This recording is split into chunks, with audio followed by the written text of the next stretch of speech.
Yo, what's good everyone? This is AEO Boxing with Madiba, and we're here to talk about Canelo Alvarez fighting JERMELL Charlo on September 30th. And this is crazy.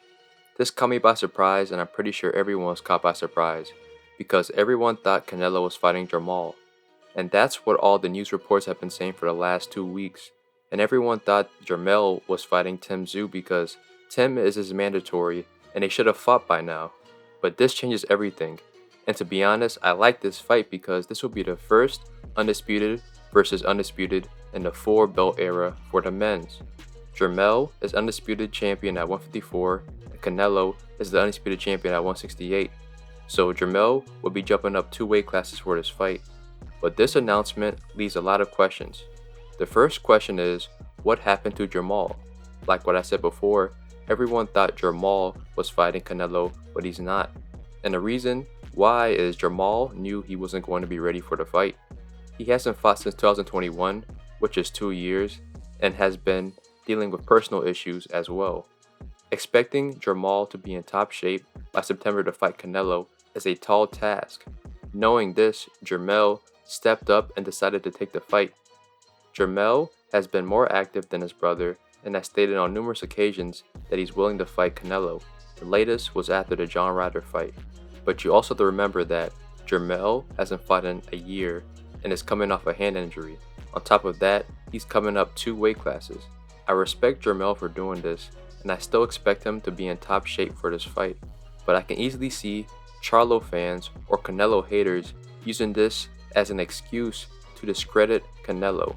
But you also have to remember that a hand injury and going up in weight were used as excuses for why Canelo lost to Bivol. So it is what it is. The second question that I have is, what will happen to 154? Like I stated before, Tim Tszyu is Charlo's WBO mandatory, and he was supposed to fight him this year, but injuries prevented that. And that fight was expected to happen in the fall, but that's not happening now.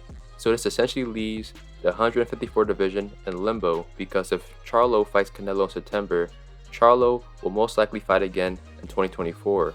Which means no one can fight for the title. And this even leads to more questions. If Charlo wins, will he vacate his belts at 154 and remain at 168, or will he come back down to 154 if he loses? The best scenario for the guys at 154 is if Charlo wins and vacates the belts.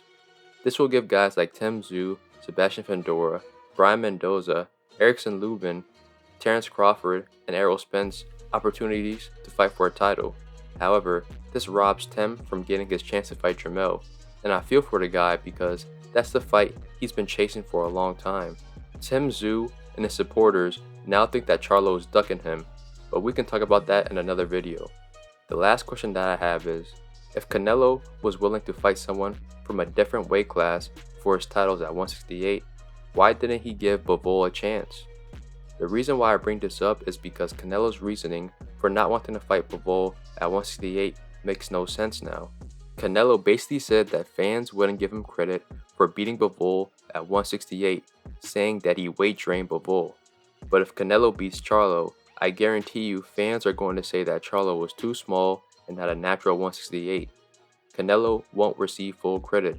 So if Canelo was so concerned about what fans would say about him fighting a guy from a different weight class, why would he fight someone 2 weight divisions down? This shows me that Canelo was never really confident in winning against Bivol at 168 or just in general. But truth be told, I'm not mad at him. I prefer Canelo fighting JERMELL over Bivol anyways. I just wanted to point out an inconsistency in Canelo's argument and narrative. I can ask several more questions regarding this fight, such as what happened to David Benavidez, but that's kind of played out already and I've already discussed it, so I'll just skip that. But I think this is a very good fight. Respect to JERMELL and Canelo for making this fight. If I had to pick a winner, I'm choosing Canelo, but I'm definitely putting some money on JERMELL for the upset, and I'm rooting for him.